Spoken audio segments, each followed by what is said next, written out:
when we ask ourselves what makes the difference between playing the game and being able to see the chance to redefine the game, when people see that they have the freedom to do that, it's usually because there's some assumptions we haven't questioned, some assumptions we haven't challenged. This is what came to me when I listened to Julie. At the end of our conversation, she said, you know, all this heartache of me losing my relationship with my daughter and losing myself came from the fact that I had two unexamined assumptions, and what I'm going to now call misconceptions.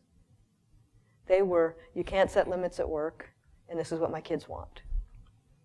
And I realized these were really important because these were what kept her thinking she had to play the game and kiss up and do what she was told, right? And cross all those lines.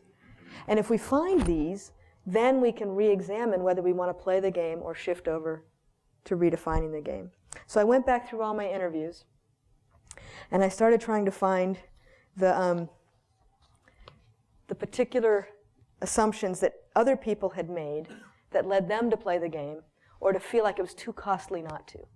And so the bulk of the book is examining, the bulk of the Compromise Trap is examining these 10 misconceptions and are they really true. The first set tend to be when we start out working for a company or in our careers, that we've got to get to the top. That's when I'm going to be happy, right? I got to prove I'm a winner, whatever degree it is. Some of us more, some of us less. The next one is, I say compromise is always healthy. The way this really shows up is I got to sacrifice, I got to be flexible if I'm going to get to the top. And if I work for a good company, I won't face this pressure, so I'm fine, right? You get a little further into your career, and you start to get into some unhealthy compromises, some pressures, starting to see the costs, and that's when you get into the misconceptions that have to do with, oh, I can outsource my integrity to my leader. Right? If I compromise, it's their fault. Well, this doesn't work too well. The engineers on the Ford Explorer, you remember the one that rolled over and caused terrible paralysis, really tragic things? It was the engineers that felt bad. They reported it to management, but it was on their conscience. You can't, if you're doing something wrong, just because your leader tells you, it doesn't relieve your conscience in practice. The idea that you have to go along. If the engineers told the management that this is going to be a problem? Yeah, they did. And then the management didn't respond. The management didn't connect the dots. They did some interesting things. They held accounting reviews, but not safety reviews, and so they didn't turn on that part of their brains. But in the end, it was the engineers sitting in the courtroom who felt the most guilt, took it on personally. I mean, the question is, what were the managers thinking and why didn't they show up as well? But the engineers were not able to relieve themselves of that feeling just because they had told management about it. They felt they needed to escalate it more. The next would be, you can't set limits, you have to go along at work. I'm not going to go into these in great detail. That's the bulk of the book, and it's too long for our short time here.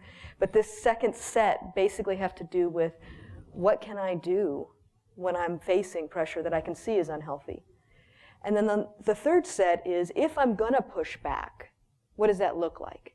And this is useful both for minimizing the career suicide effects, if you're going to push back, and secondly, for not psyching ourselves out, right? If we think we're going to have career suicide if we push back, then we won't push back.